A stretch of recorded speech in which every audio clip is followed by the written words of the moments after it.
the project requirement is it will dip slowly when we press the start button. So it will dip in slowly and retract slowly. In this project, we use two-way valve, push button valve, two 3-2-way roller valve, and two 5-2-way pneumatic control valve. So when I press this button, it will allow air to pass through to push this 5-2-way valve, and then allow air to flow through this roller valve and then extend this.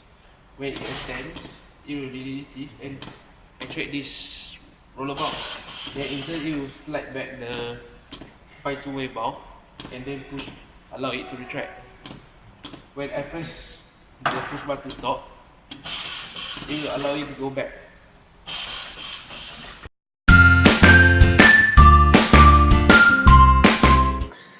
This is the circuit for egg dipping cleanser, which consists of double acting cylinder, two one-way flow control valve, one 5-2-way pneumatically controlled valve, two 3-2-way roller control valve, one 3-2-way pneumatically controlled valve, and two 3-2-way push button valve, which is one is start, another one is stop.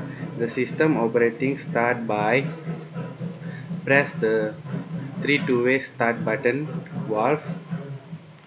Once it pressed, the air supply will flow through the 3-2-way pneumatically controlled valve and 3-2-way roller control valve 1v1 initially actuated, which allow the air flow to double acting cylinder. Thus this piston will advance. Once the piston of double acting cylinder reaches advanced end position, the 3-2-way roller control valve 1v2 will activate and the 5-2-way pneumatically controlled valve will exhaust the air. Thus the piston will retract back to the initial position. Its flow will operate continuously until the stop button is pressed. The system uses two one-way flow control valves, which is for control the speed of advancing and retracting of the cylinder.